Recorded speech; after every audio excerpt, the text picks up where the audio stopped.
The car sat in the corner of the auction hall like something nobody had bothered to throw away yet. Dust covered the hood in a thin gray film. The paint had blistered and peeled along the fenders, and the handwritten lot tag dangling from the side mirror read $5,000 to $8,000, no reserve. Nobody stood near it. Nobody even glanced at it. And then Giselle Hartwell, the CEO of Hartwell Prestige Auctions, the most powerful name in high-end estate sales in New York, walked past it, looked down at the man crouching beside it with a small flashlight in his hand, and said 4 words that everyone in earshot heard clearly. Scrap metal, no value. The man in the worn work jacket didn't stand up. He didn't argue. He just kept looking at the undercarriage with the calm, unhurried attention of someone who already knew something the room did not. What did Lucas Grant see in that car that an entire auction house full of experts missed? The answer is worth $8 million, and it starts with a lesson his father taught him a long time ago. Lucas Grant loaded the last of his tools into the passenger footwell of his pickup at 6:45 on a Tuesday morning, checked the side mirror out of habit, and pulled out of the narrow Brooklyn street where his repair shop occupied the ground floor of a converted warehouse. The sky was that particular shade of pale gray that comes before the city fully wakes up, and the traffic on the bridge was still light enough that he could see the East River clearly below. Mia sat in the seat beside him, 6 years old. Her red fox stuffed animal, she called it, Rusty tucked firmly under one arm. She had her mother's habit of waking up completely alert.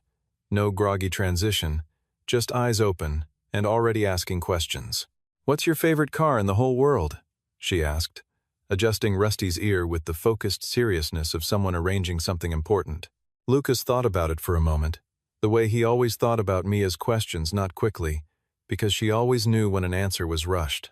"A car nobody's looked at the right way yet," he said. She nodded as if this made complete sense. She settled back in the seat and watched the bridge cables pass overhead, and Lucas kept his eyes on the road. 3 years earlier, Lucas had been a chassis engineer with a small but respected Formula Heritage racing team, a position he had earned not through connections, but through the kind of obsessive mechanical knowledge that makes other engineers too uncomfortable at dinner, because the conversation only ever goes one place. His father, Raymond Grant, had spent 40 years documenting the history of American racing manufacturers, and his particular fixation had been Callaway Racing, a short-lived Detroit company that had produced some of the most technically sophisticated factory prototype cars of the early 1960s, before a warehouse fire in 1965 had reportedly destroyed most of what they built. Raymond had talked about the GTR-0 the way other fathers talked about legendary fish they'd almost caught. The only factory prototype, the first one off the line. Gone, probably, but not certainly. Lucas had grown up with that story the way other children grow up with fairy tales. His mother, Claire, had died in a traffic accident when Mia was 3 years old, and Lucas had left the racing team 6 months later, not because he couldn't handle the work, but because a paddock in Monaco and a 6-year-old in Brooklyn are not compatible in the way that matters most. He opened the repair shop. He learned how to pack school lunches. He kept his father's research binders on a shelf above his workbench. Today he was driving to the Upper East Side for a morning preview at a Hartwell Prestige estate sale, the kind of event where old money's furniture and forgotten collections get cataloged and sold. He wasn't there for the Patek Philippe watches or the Impressionist oils. He was there for anything mechanical, anything overlooked, anything in the back of the catalog that the main bidders would ignore. He parked the truck 2 blocks from the address, signed Mia into the complimentary care room that Hartwell provided near the main entrance, a small room with beanbag chairs and a television playing cartoons, kissed the top of her head, and walked through the tall front doors of the venue with his flashlight in his jacket pocket and his father's voice somewhere behind his eyes. The main hall was high-ceilinged and already crowded with preview guests, all of them moving with the particular confidence of people accustomed to being in rooms where expensive things are displayed. Lucas moved along the edges, reading the lot tags methodically, pausing at a set of vintage tire-changing equipment and a crated collection of dashboard gauges from the 1950s. And then he turned the corner near the back wall and stopped. The car was pushed against the wall between 2 storage racks of framed artwork, half blocked by a rolling equipment cart, positioned as though whoever had placed it there had been actively trying to keep it out of the way. The paint, a dull olive green, was not original, not by decades. The bodywork was wrong for any production model he recognized, modified or partially stripped, the fender lines altered. But underneath all of that, visible only if you knew precisely where to look, the proportions of the roofline were unusual in a very specific way. Lucas crouched down and turned on his flashlight. He was still crouched there, angled beneath the driver's side door, when he heard footsteps stop nearby. He looked up. Giselle Hartwell was watching him with an expression that combined mild curiosity and something closer to impatience, the look of someone interrupted by a problem they didn't ask for. She was wearing a charcoal suit that had probably cost more than Lucas's monthly shop rent, and her junior appraiser, a younger woman with a clipboard, who Lucas would later learn was named Diana Walsh, stood a half step behind her. Giselle looked at the car, then at Lucas, then at the car again, with the brief, efficient appraisal of someone who has already decided. "This lot has no real value," she said, her voice carrying cleanly in the high-ceilinged room. "It's here as a courtesy to the estate family. We didn't want to refuse them." She paused, letting the silence settle, then added, with a small precision that landed exactly where she intended it to, "I'm not sure this preview is the right fit for certain budget ranges." A few of the other preview guests nearby glanced over. One or two almost smiled. Lucas did not stand up immediately. He looked at the car for another 2 seconds, the flashlight still in his hand, and then he stood and met Giselle's eyes without any particular expression. "Thank you for letting me know," he said. She moved on. Lucas turned back to the car and looked at the firewall through the gap behind the fender. Diana Walsh lingered for a moment, not obviously, just a beat longer than she needed to, and when Lucas glanced at her, she looked away first. A man in a black suit appeared briefly at the edge of the hall. Heavy set, Rolex on the wrist, the easy movement of someone who spent a great deal of time in rooms like this and had stopped noticing them years ago. He was Jason Cole, a mid-level collector and dealer who had been buying and flipping specialty automotive lots for 2 decades.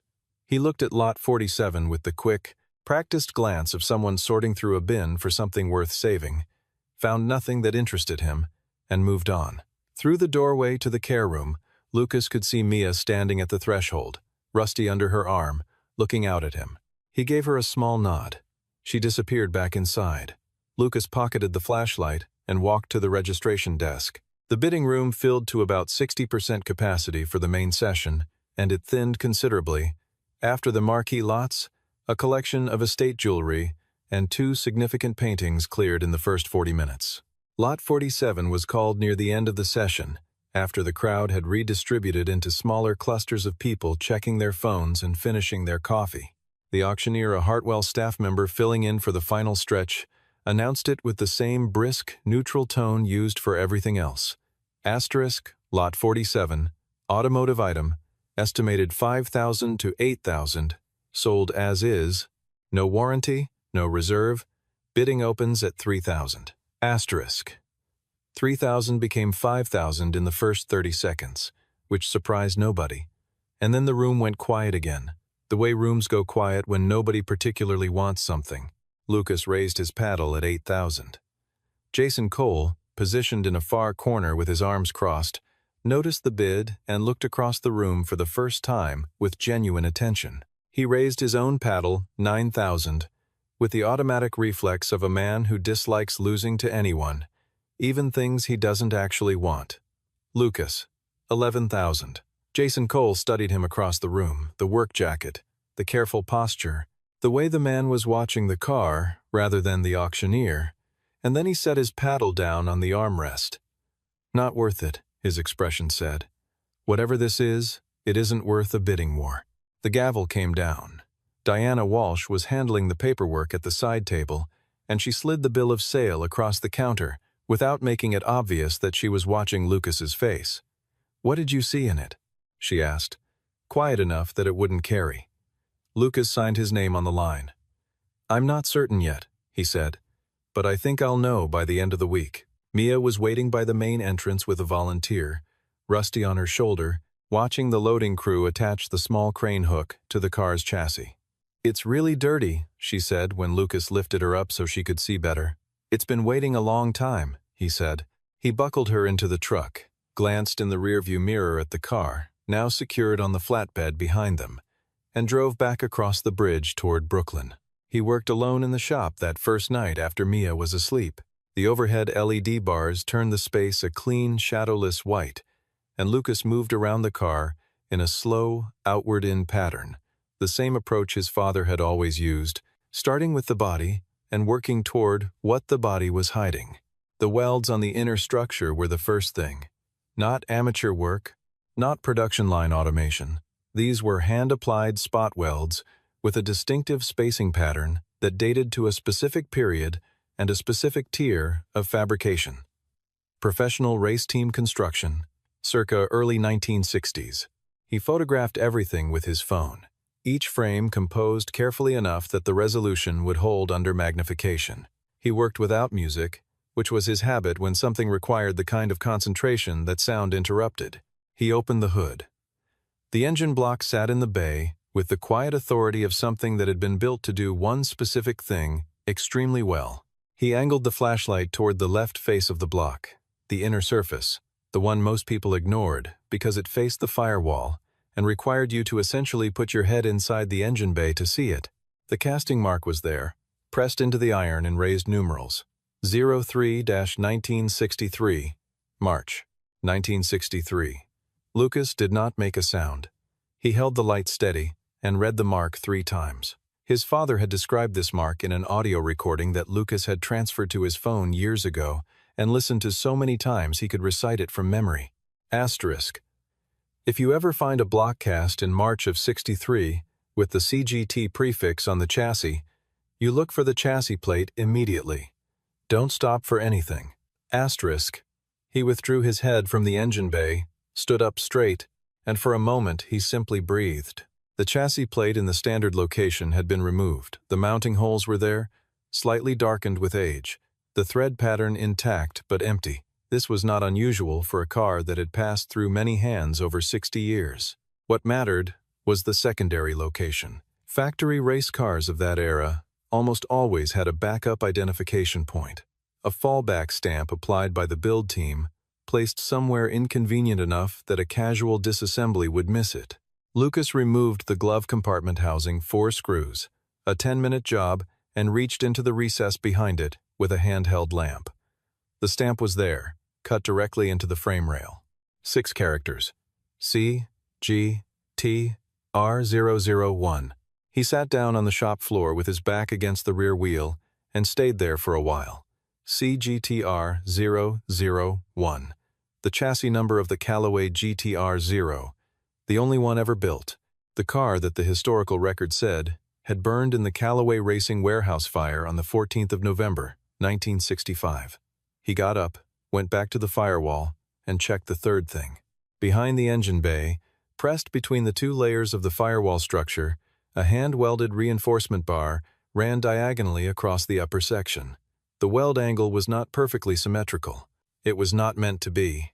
It was the deliberate signature of a craftsman who worked by feel rather than jig approximately 73 degrees of angle, a habit so individual. It had been documented in a single technical history paper published 30 years ago by the National Automotive History Institute. The paper's author had described the technique as belonging exclusively to one man, chief fabricator Arthur J. Webb, who had hand-welded every Callaway factory prototype from 1962 through 1965. Mia appeared at the shop doorway at 3 in the morning, her hair uncombed, Rusty hanging from one hand, bare feet on the concrete step. "Are you okay?" she asked. "I'm fine," Lucas said. "Go back to sleep." She looked at him, then at the car, with the evaluating gaze that children deploy when they suspect adults are underreporting. "Did you find what you were looking for?" Lucas looked at the car for a long moment. "I think I might have," he said. She padded back to bed. He reached for his phone and dialed a number he hadn't used in 2 years. Dr. Samuel Webb was 72 years old, retired from the directorship of the National Automotive History Institute, and the only living authority on Callaway Racing's factory operations. He was also the son of Arthur J. Webb. Lucas had met him twice in person, once as a child, when his father had brought him to a conference in Detroit, and once as an adult, when Lucas was still with the racing team and Dr. Webb had come to authenticate a set of period documents. When Lucas called at 8 in the morning on the third day, he did not explain the full situation. He simply read 3 pieces of information from his notes. *03, 1963, Chi GTR 001. Hand-welded firewall bar, approximately 73 degrees. *. The silence on the other end lasted long enough that Lucas checked to see if the call had dropped. Then Dr. Webb said, in a voice that had become very quiet and very careful, "Send me photographs. Every photograph you have." Right now. Lucas sent 47 images. 2 hours later, Dr. Webb called back on video.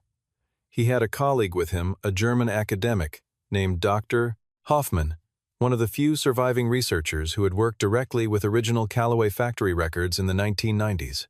Dr. Hoffman went through the photographs one by one, without speaking for close to 20 minutes. When he finally did speak, it was in accented but precise English, and he addressed his first comment not to Lucas, but to the image of the firewall bar on the screen in front of him.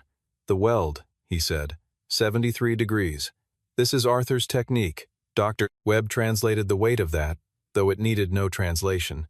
"My father welded this car." There was a silence in the call that was different from ordinary silence, the kind that comes when something long believed impossible turns out to be simply unlikely, which is a different category entirely. Dr. Webb looked at Lucas through the screen and spoke directly. "If the engine is original, unmolested, unreplaced, and if the chassis stamp is what you say it is, then what you have is the GTR-0, the only one. There is no second car. The fire destroyed the records and the components, but not the car." Lucas asked the question that needed asking. "Estimated value?" Dr. Webb was quiet for a moment. "We need formal authentication before anyone says a number. But speaking conservatively about the current market for factory prototype race cars of this significance, I would say 7 to 9 million is a careful estimate. It could go higher." Lucas ended the call. He set the phone face down on the workbench and stood at the shop window looking out at the narrow street. Across the sidewalk, Mia was in the small fenced yard beside the shop building, walking Rusty along the top of the fence railing with great concentration, narrating a story to herself in a voice too low to hear. Lucas watched her for a long time. Then he turned back to the shop and began preparing the car for a more thorough inspection. The black SUV appeared outside the shop at 9 in the morning on the 5th day. Lucas saw it from the second-floor window, while he was making coffee idling engine, tinted glass, the specific quality of stillness that belongs to a vehicle waiting for its driver to do something rather than go somewhere. Jason Cole came through the front door without knocking, which was not a surprise, because men like Jason Cole did not knock on the doors of repair shops. He had a young attorney with him, briefcase, expensive haircut, the slightly rigid bearing of someone who had been told this would be a short meeting. Jason looked at the shop, the tools hung on pegboard, the lift hydraulics, the calendar from a parts supplier on the wall, with an expression that managed to be simultaneously unimpressed and calculating. "You bought a car at the Hartwell session 2 days ago," he said. "I bought a car," Lucas confirmed. "Everything processed correctly. I have the paperwork." Jason smiled with one side of his mouth. "I'm not here about the paperwork. I want to buy it back from you." The attorney placed an open folder on Lucas's workbench. A contract already prepared. A number printed in bold at the top, $200,000. Wire transfer. Same day. Lucas did not look at the folder. "No," he said. Jason paused in the way of a man unaccustomed to that word being the first and only one offered. "You paid $11,500. I'm offering $200,000. That's a reasonable offer." "No," Lucas said again, the same way. Jason's expression shifted into something more deliberate, the social smile replaced by the face he presumably wore in negotiations he expected to win. "The estate family has their own attorneys looking at the terms of the original sale. There may be a question about whether items of exceptional undisclosed value were properly represented in the estate inventory." The attorney shifted his weight slightly, which told Lucas that this particular argument had some technical merit and some significant gaps. "The lot was sold as is. No warranty, No representation of value, Lucas said. Hartwell Prestige made no claims about the car in either direction. I reviewed the sale terms before I placed a bid. The purchase is legally complete. The attorney's slight shift became a slight stillness, which was more informative. Jason studied Lucas for a moment with the recalibrating attention of someone who had expected a shorter conversation. Mia appeared in the interior doorway connecting the shop to the stairwell, Rusty under her arm, looking at the unfamiliar man with the frank curiosity of a 6-year-old who has not yet learned to pretend she isn't looking. Jason glanced at her, then back at Lucas, and when he looked at Lucas again, something in his expression had changed. A new calculation, a different kind of leverage being considered. Lucas did not look at Mia. 300,000, Jason said. Final. Lucas turned his head toward the doorway. Mia, he said very calmly, go upstairs, please. When the sound of her footsteps had faded on the stairs, Lucas looked at Jason Cole and said, in a voice that was quiet and completely even, you should get in your car and leave before I call my attorney. Jason Cole left. He paused at the door and turned back once not to speak, just to look at the car on the lift, still in its olive green paint, still battered and dusty and, to any eye but the right one, entirely worthless. His expression was not the expression of a man who had given up. Lucas watched the SUV pull away, picked up his phone, and called Dr. Webb. We need to move faster, he said. Dr. Samuel Webb drove down from Boston the next morning, in his old Volvo, arriving at the Brooklyn shop at 10 o'clock, with a leather document case under one arm and a 35mm film camera in a canvas bag over his shoulder. He parked at the curb, came through the open roll-up door, and stopped just inside, looking at the car from 15 feet away, as still as someone who has waited a very long time for something and is not sure yet whether it is what they hoped. He set his bags down and approached slowly, the way you approach something fragile, not because the car was fragile, but because the moment was. He crouched beside the engine bay, and when he pressed his palm flat against the diagonal weld bar on the firewall, his voice was low and not quite steady. This is my father's weld. He was not talking to Lucas. He was talking to the metal, or to a version of the room that existed some 60 years before the present one. The authentication took 3 hours. Dr. Webb worked with the methodical patience of a man who had spent 50 years doing this, photographing everything on film. He did not trust digital for records of this significance, and cross-referencing each finding against documents he had brought in the leather case. Original Callaway factory blueprints, his father's hand-annotated build logs, a fragmentary set of supplier invoices from 1962 and 63. The chassis stamp matched. The block casting date matched. The weld geometry matched. And then Dr. Webb found something that even Lucas had not found, because it required knowing specifically where to look and why it might be there. Tucked into a narrow recess along the inner dash rail, clipped to the frame steel with a small metal fastener, was a cylinder of thin plastic housing, the kind of improvised preservation case that a careful man might construct from materials available in a factory tool room. Inside the cylinder, rolled around a short wooden dowel, was a single sheet of paper. It was a build sheet, a factory production record dated the 31st of March, 1963. Chassis designation, CGT Air 00UN. Engine designation, CBRV 8003. Sign-off line at the bottom. Asterisk A.J. Webb, Senior Fabricator. Asterisk. The handwriting was the compact, left-leaning cursive of someone who had written production notes in the margins of blueprints for 30 years. Dr. Webb held the paper in both hands without speaking for a very long time. When he finally looked up, his eyes were red. He hid it here, he said. He knew the car wouldn't be burned. He hid the proof.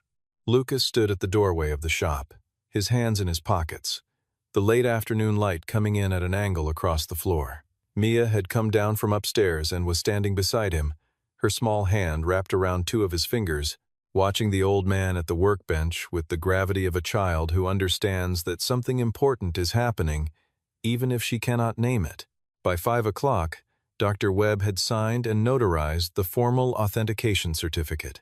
The document stated, in the precise and unambiguous language of someone who had spent a career preparing to write exactly this sentence, that the vehicle bearing chassis number CGTR001, engine casting dated March 1963, and factory build sheet signed by Arthur J. Webb, was the Callaway GTR-0 factory prototype, the only surviving example, and that its estimated fair market value in the current collector automobile market fell between $7,500,000 and $9 million, with potential for a higher realized price at auction, given the historical uniqueness of the piece. Dr. Webb shook Lucas's hand at the front door, holding it for a moment before letting go. "How did you find it?" he asked. Lucas glanced down at Mia, who was leaning against the doorframe, Rusty balanced on top of her head. "My father taught me how to look," Lucas said. Dr. Webb nodded, got in his Volvo, and drove north into the early evening. Lucas went inside and called the main line for Hartwell Prestige Auctions. The call was transferred twice before reaching Giselle Hartwell directly, which was unusual for an unsolicited inbound. She answered with the practiced efficiency of someone managing a dense schedule, and Lucas said what needed to be said without preamble. He owned the Callaway GTR-0. It had been formally authenticated by Dr. Samuel Webb, and he wanted to sell it through Hartwell Prestige in a dedicated single-lot auction. There was a silence on the line that was different from the processing pauses of normal business conversation, longer, and shaped differently, the silence of someone rearranging a mental picture rather than retrieving information. "Lot 47?" Giselle said. "Yes," Lucas said. Another silence. "I'll need to see the authentication documents. Dr. Webb is available for a direct call if you need it." There was the sound of something being set down carefully on a hard surface. "We'll schedule a special session," she said. "Friday. We'll handle all the preparation on our end." Her voice had retained its professional precision, but had shed something else, a particular quality of controlled authority that had been present in every previous exchange, the vocal equivalent of looking at someone from a height. Lucas said thank you, and ended the call. That evening, Mia sat on the high stool beside his workbench while he worked on a 1968 muscle car that had nothing remarkable about it except that it ran and its owner needed it back by the following week. "Are you selling the dirty car?" she asked.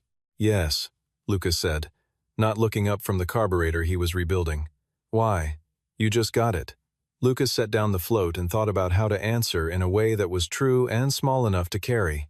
"Because some things don't belong in just one person's shop," he said. Mia considered this, turning Rusty over in her hands. "Like a library book," she said. Lucas looked at her. "Exactly like a library book," he said. She seemed satisfied with that. She watched him work until her eyes started closing, and then he carried her upstairs without waking her, pulled the blanket up, and went back down to finish the carburetor. Hartwell Prestige sent the press release at 8 on Friday morning. Asterisk special single, lot session, 1963. Callaway GT, R0, sole surviving factory prototype, authenticated by Dr. W. Samuel Webb, asterisk. By 10 o'clock, 3 international automotive history publications had picked up the announcement. 12 international bidders had registered for remote access. The main bidding room at the Hartwell venue had more people in it by 11:30 than it typically saw at its flagship spring sales. Lucas drove across the bridge in the same pickup, Mia beside him in a navy dress with Rusty on her lap. He wore a white button-down shirt and dark trousers, no suit, no tie, nothing that would have made him unrecognizable to anyone who had seen him 3 days earlier in a work jacket crouching beside a car nobody wanted. He parked, took Mia's hand, and walked through the main entrance. People looked, not because of what he was wearing, but because his name was at the top of the press release and a few of the collectors and dealers in the lobby had the particular alertness of people who have recently recalibrated an assumption. Diana Walsh met them at the main door with 2 access cards. She looked at Mia with genuine warmth. "What's your name?" she asked, crouching slightly to meet the child's eye level. "Mia," the girl said. "And this is Rusty." Diana smiled the kind of smile that belongs to a person rather than a professional role and led them to the seller's waiting area, a quiet room off the main hall with upholstered chairs, and a window overlooking the street. Jason Cole was already in the bidding room when Lucas walked through before the session began. Seated in the second row, arms folded, jaw set in the particular expression of a man who has decided he can still salvage something from a situation that has moved substantially against him. He had registered to bid. Lucas noted this and said nothing about it. Dr. Webb was in the front row, his leather document case on the seat beside him, watching the car, which had been brought in on a low platform, cleaned carefully, but not restored. Every original surface intact and honest, with the patient attention of someone sitting with a very old friend. Giselle Hartwell stepped up to the podium. The room quieted. She introduced the lot with the precise historical language that the authentication documents provided, reading from notes she had clearly prepared carefully, and then she opened the bidding at $2 million. $2 million became $4 million. In the first 15 seconds, 3 international phone bidders coming in simultaneously from the remote lines. $4 million became $5,800,000 before 30 seconds had elapsed. Jason Cole raised his paddle at $6 million, and the figure climbed past him. $6.5 million from a Japanese collector on screen, $7 million from Cole, $7.8 million from the screen. Cole, $8 million. The screen went quiet. Giselle looked out over the room, her voice steady. $8 million, going once. No movement from the screens. Lucas was standing at the side of the room, near the wall, one hand resting on Mia's shoulder. She didn't understand the numbers. They were too large, too abstract, outside the scale of anything in her daily life. But she was watching her father's face and reading what was there with the acuity that children develop when they have learned to pay close attention to the adults they depend on. $8 million, going twice. The room held its breath. The gavel came down. Sold. $8,200,000. The room released applause, the murmur of voices, the soft percussion of phones being raised. Jason Cole stood, buttoned his jacket without looking at anyone, and walked out through the side door with the unhurried gait of a man managing a defeat in public. Dr. Webb did not stand. He sat in the front row and looked at the car on the platform with his hands folded in his lap and his eyes gone bright and wet. Lucas looked down at Mia. She looked up at him. She didn't ask about the number. She held Rusty tighter with one arm and put her other hand into his. Diana Walsh took Mia to the small lounge near the side corridor with a tablet loaded with cartoons, and Mia went willingly. Rusty already settled on the armrest beside her before the door was halfway closed. Giselle Hartwell found Lucas in the hallway, outside the main room, not the imposing corridor of the front entrance, but the quieter passage that led to the administrative offices, where the ceiling was lower and the lighting was warmer, and there was nothing to perform for. She came alone. No clipboard, no assistant, no the practiced composure that typically accompanied her public movements. She stood across from him, with the posture of someone making a deliberate effort at something, and when she said his name, it was without the particular inflection that comes from holding a position of advantage. Lucas Grant. He waited. "What did you see in that car?" she asked. Not the rhetorical version of the question, the real one. He considered her for a moment. "The firewall reinforcement bar," he said. "The weld angle. 73 degrees, the signature of a specific fabricator. You saw that when you were crouching beside it on Tuesday morning?" "I saw it in the preview photographs that were sent to registered attendees the week before. I was already suspicious when I walked through the door. I needed to confirm it in person." She was quiet for a moment, and he watched something move through her expression. Not the managed shift of someone adjusting their professional position, but the involuntary rearrangement of someone processing the specific weight of what they did. "I said what I said in front of a lot of people," she said. "Not an apology yet. A statement, offered precisely." "You did," Lucas said.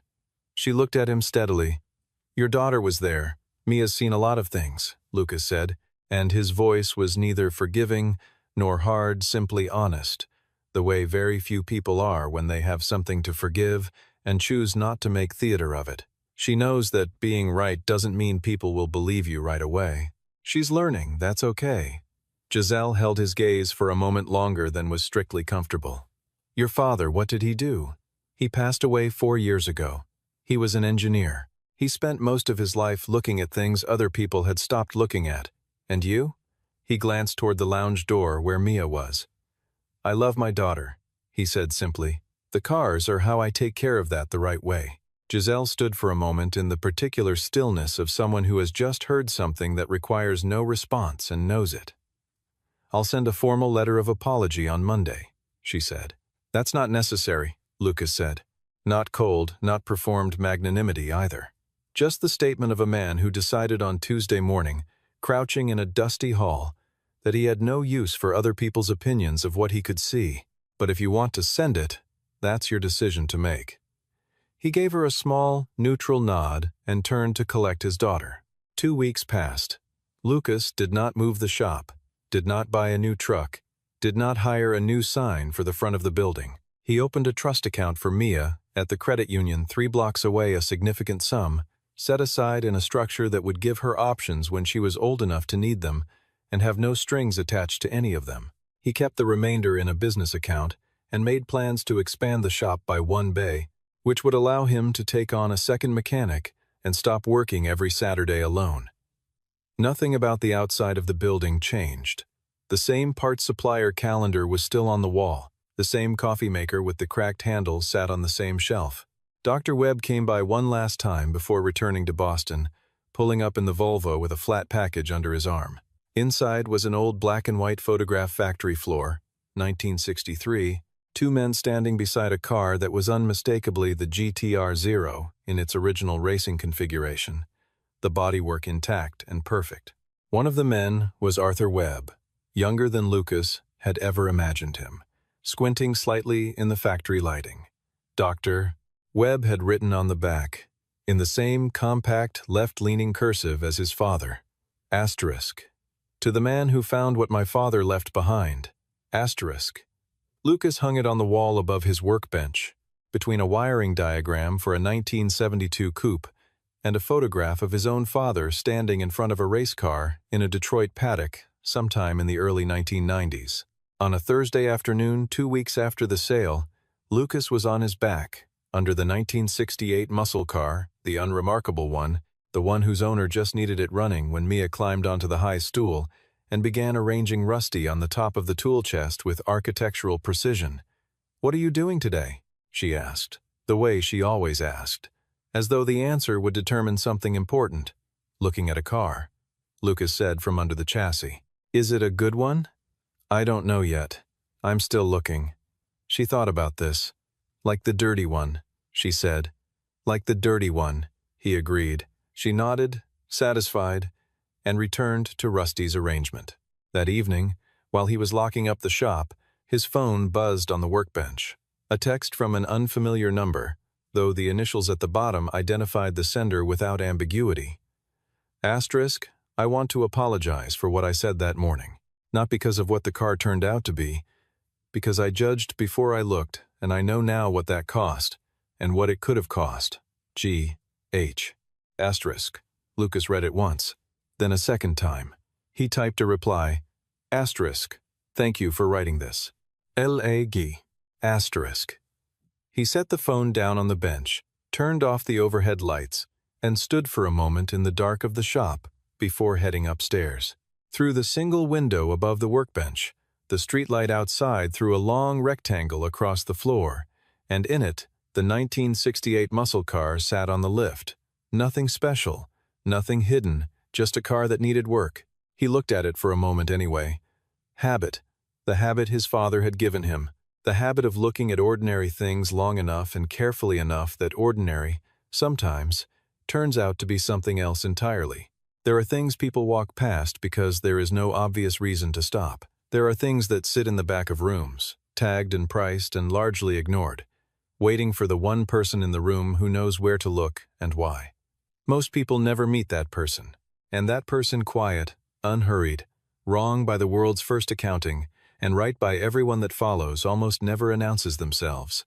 They just crouch down in the back of a hall with a small flashlight, look at the undercarriage of a car that everyone else has written off, and see what no one else took the time to find. Not because they were lucky, because someone, a long time ago, taught them how to look.